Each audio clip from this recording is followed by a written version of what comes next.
ಲೋಕಭವನದಲ್ಲಿ ನಾಳೆ ಸಂಜೆ ಡಿಕೆ ಶಿವಕುಮಾರ್ ಪ್ರಮಾಣ ವಚನ ಕಾರ್ಯಕ್ರಮ ಇದೆ. ವೀಕ್ಷಣೆಗೆ ಲೋಕಭವನ ಹೊರಗಡೆ ಸಕಲ ಸಿದ್ಧತೆಯಾಗಿದೆ. ಸಾವಿರಾರು ಕಾರ್ಯಕರ್ತರು ಬರೋ ನಿರೀಕ್ಷೆ ಇದೆ. ಲೋಕಭವನ ರಸ್ತೆಯ ಬದಿಯಲ್ಲಿ ಎಲ್ಇಡಿ ಸ್ಕ್ರೀನ್ ಅನ್ನ ಅಳವಡಿಸಲಾಗಿದೆ. ಪ್ರಮಾಣ ವಚನ ಸ್ವೀಕರಿಸೋ ದೃಶ್ಯ ಲೈವ್ ಆಗಿ ನೋಡೋದಕ್ಕೆ ವ್ಯವಸ್ಥೆ ಮಾಡಲಾಗಿದೆ. ಲೋಕಭವನದ ಮುಂದೆ ಹಾಗೂ ರಸ್ತೆಯಲ್ಲಿ ಫ್ಲೆಕ್ಸ್ಗಳನ್ನ ಅಳವಡಿಕೆ ಮಾಡಲಾಗುತ್ತೆ.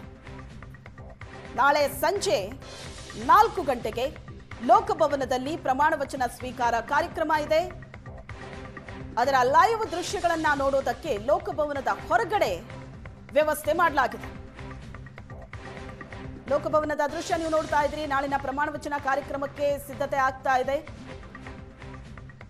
ಪ್ರಮಾಣ ವಚನ ಕಾರ್ಯಕ್ರಮಕ್ಕೆ ಸಾವಿರಾರು ಜನ ಕಾರ್ಯಕರ್ತರು ಬಂದು ಸೇರೋ ನಿರೀಕ್ಷೆ ಇದೆ. ಲೋಕಭವನದ ಒಳಗಡೆ ಎಂಟ್ರಿ ಇಲ್ಲ, ಹಾಗಾಗಿ ಹೊರಗಡೆನೆ ಒಳಗಿನ ಕಾರ್ಯಕ್ರಮದ ಲೈವ್ ನೋಡೋದಕ್ಕೆ ವ್ಯವಸ್ಥೆ ಆಗಿದೆ.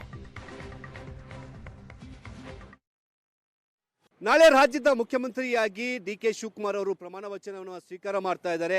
ನಾಳೆ ಲೋಕಭವನದ ಒಳಭಾಗದಲ್ಲಿರುವಂತಹ ಗ್ಲಾಸ್ ಹೌಸ್ ಅಲ್ಲಿ ಡಿಕೆ ಶಿವಕುಮಾರ್ ಅವರು ಪ್ರಮಾಣ ವಚನವನ್ನ ತೆಗೆದುಕೊಳ್ತಾರೆ. ಈಗ ಲೋಕಭವನದ ಮುಂಭಾಗದಲ್ಲಿ ಯಾವ ರೀತಿಯಾಗಿ ಸಿದ್ಧತೆಯನ್ನು ನಡೀತಾ ಇದೆ ಅಂತ ನಿಮ್ಗೆ ತೋರಿಸ್ತೀನಿ. ಕಂಪ್ಲೀಟ್ ಆಗಿ ಬೇಕಾದಂತಹ ಸಿದ್ಧತೆಗಳನ್ನು ಕೂಡ ಮಾಡಿಕೊಳ್ಳಲಾಗ್ತಾ ಇದೆ. ಲೋಕಭವನದ ಮುಖ್ಯ ದ್ವಾರದ ಬಳಿಯೇ ಒಂದು ಏನು ಸ್ಕ್ರೀನ್ ಅನ್ನು ಕೂಡ ಹಾಕಲಾಗ್ತಾ ಇದೆ. ನಾಳೆ ದೇಶದ ವಿವಿಐಪಿಗಳು ಅಂದರೆ ಪಕ್ಕದ ರಾಜ್ಯದ ಮುಖ್ಯಮಂತ್ರಿಗಳು, ಕಾಂಗ್ರೆಸ್ಸಿನ ಹೈಕಮಾಂಡ್ನ ನಾಯಕರು ಎಲ್ಲರೂ ಕೂಡ ಲೋಕಭವನಕ್ಕೆ ಬರುವಂತಹ ಕಾರಣಕ್ಕಾಗಿ ಲೋಕಭವನ ಸುತ್ತಲೂ ಕೂಡ ಸಕಲ ರೀತಿಯಲ್ಲೂ ಕೂಡ ಸಜ್ಜು ಮಾಡಲಾಗ್ತಾ ಇದೆ, ಸಿಂಗಾರಗೊಳ್ತಾ ಇದೆ. ಜೊತೆಗೆ ಕಾಂಗ್ರೆಸ್ಸಿನ ಬಾವುಟಗಳನ್ನು ಎಲ್ಲ ರಸ್ತೆಯಲ್ಲೂ ಕೂಡ ಹಾಕುವಂಥ ಕೆಲಸವನ್ನು ಕೂಡ ಮಾಡ್ತಿದ್ದಾರೆ. ಜೊತೆಗೆ ನಾಳೆ ಏನು ಡಿ ಕೆ ಶಿವಕುಮಾರ್ ಅವರು ಏನು ಪ್ರಮಾಣ ವಚನ ಸ್ವೀಕಾರ ಮಾಡ್ತಿರುವಂಥ ಕಾರಣಕ್ಕಾಗಿ ಅವರ ಅಭಿಮಾನಿಗಳು ಸಾವಿರಾರು ಜನ ಬರುವಂತಹ ಕಾರಣಕ್ಕಾಗಿ ಅವರಿಗೋಸ್ಕರ ಈ ಒಂದು ಲೋಕಭವನದ ಹೊರಭಾಗದಲ್ಲಿ ಕೆಲವೊಂದಿಷ್ಟು ಎಲ್ಇಡಿ ಸ್ಕ್ರೀನ್ಗಳನ್ನ ಹಾಕುವಂಥ ಕೆಲಸ ಕೂಡ ಮಾಡಲಾಗ್ತಾ ಇದೆ.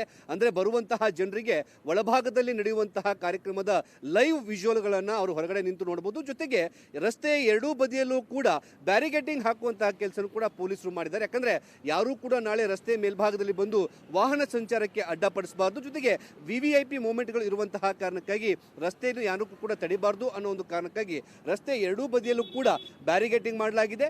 ಜೊತೆಗೆ ಅಲ್ಲಲ್ಲಿ ಎಲ್ಇಡಿ ಸ್ಕ್ರೀನ್ಗಳನ್ನ ಹಾಕುವಂತಹ ಕೆಲಸ ಕೂಡ ಮಾಡಲಾಗಿರುವಂತದ್ದು. ನಾಳೆ ನಡೆಯುವಂತಹ ಪ್ರಮಾಣ ವಚನವನ್ನ ಕಾಂಗ್ರೆಸ್ ಕಾರ್ಯಕರ್ತರಾಗಿರ್ಬೋದು, ಡಿ ಕೆ ಶಿವಕುಮಾರ್ ಬೆಂಬಲಿಗರೆಲ್ಲರೂ ಕೂಡ ಲೋಕಭವನದ ಹೊರಭಾಗದಲ್ಲಿ ನಿಂತುಕೊಂಡೇ ಅದನ್ನು ಲೈವ್ ಆಗಿ ನೋಡೋಕೆ ಬೇಕಾದಂತಹ ವ್ಯವಸ್ಥೆ ಕೂಡ ಮಾಡಲಾಗಿದೆ. ಅದರ ಜೊತೆಗೆ ಲೋಕಭವನದ ಮುಂಭಾಗದಲ್ಲಿರುವಂತಹ ದ್ವಾರದಲ್ಲೂ ಕೂಡ ಸಕಲ ರೀತಿಯಲ್ಲೂ ಕೂಡ ಸಿದ್ಧತೆಯನ್ನು ಕೂಡ ಮಾಡಿಕೊಳ್ಳಲಾಗ್ತಾ ಇದೆ. ಹೂವಿನ ಅಲಂಕಾರ ಬೇಕಾಗಿರುವಂತಹ ವ್ಯವಸ್ಥೆಯನ್ನು ಕೂಡ ಮಾಡಿಕೊಳ್ಳಲಾಗ್ತಾ ಇದೆ. ಅತ್ಯಂತ ಸರಳವಾಗಿ ಈ ಒಂದು ಕಾರ್ಯಕ್ರಮವನ್ನು ನಡೆಸಲಾಗ್ತಾ ಇದೆ. ಆದರೂ ಸಹ ದೇಶದ ಬೇರೆ ಬೇರೆ ರೀತಿಯ ಒಂದು ನಾಯಕರೆಲ್ಲರೂ ಕೂಡ ಬರ್ತಿರುವಂತಹ ಕಾರಣಕ್ಕಾಗಿ ಅದಕ್ಕೆ ಬೇಕಾದಂತಹ ಒಂದು ವ್ಯವಸ್ಥೆಯನ್ನು ಕೂಡ ಮಾಡಿಕೊಳ್ಳಲಾಗ್ತಿರುವಂಥದ್ದು. ಲೋಕಭವನದ ಮುಖ್ಯ ದ್ವಾರದಿಂದ 200 ಮೀಟರ್ವರೆಗೂ ಕೂಡ ಯಾರೂ ಕೂಡ ಓಡಾಡಬಾರ್ದಂತೆ ಬೇಕಾದಂತಹ ಒಂದು ಬ್ಯಾರಿಕೇಡಿಂಗ್ ಕೂಡ ಈಗ ವ್ಯವಸ್ಥೆ ಮಾಡಿಕೊಳ್ಳಲಾಗಿದೆ. ಇದರ ಜೊತೆಗೆ ಫ್ಲೆಕ್ಸು, ಬ್ಯಾನರು, ಜೊತೆಗೆ ಕಾಂಗ್ರೆಸ್ನ ಬಾವುಟಗಳನ್ನು ಇಡೀ ಲೋಕಭವನ ಸುತ್ತಲೂ ಕೂಡ ಹಾಕುವಂಥ ಕೆಲಸ ಕೂಡ ಮಾಡಲಾಗ್ತಾ ಇದೆ. ನಾಳೆ ಬೆಳಗಿನ ಜಾವ ಎಲ್ಲ ರೀತಿಯ ಕಂಪ್ಲೀಟ್ ಆದಂತಹ ವ್ಯವಸ್ಥೆಗಳು ಆದ ನಂತರದಲ್ಲಿ ಸಂಜೆ 4 ಗಂಟೆಗೆ ಪ್ರಮಾಣ ವಚನ ಸ್ವೀಕಾರ ಮಾಡುವಂತಹ ಕೆಲಸ ಕೂಡ ನಡೆಯುತ್ತೆ. ಕ್ಯಾಮರಾ ಪರ್ಸನ್ ನಾಗರಾಜ್ ಜೊತೆಗೆ ಮುತ್ತಪ್ಪ, ಏಷ್ಯಾನೆಟ್ ಸುವರ್ಣ ನ್ಯೂಸ್, ಬೆಂಗಳೂರು.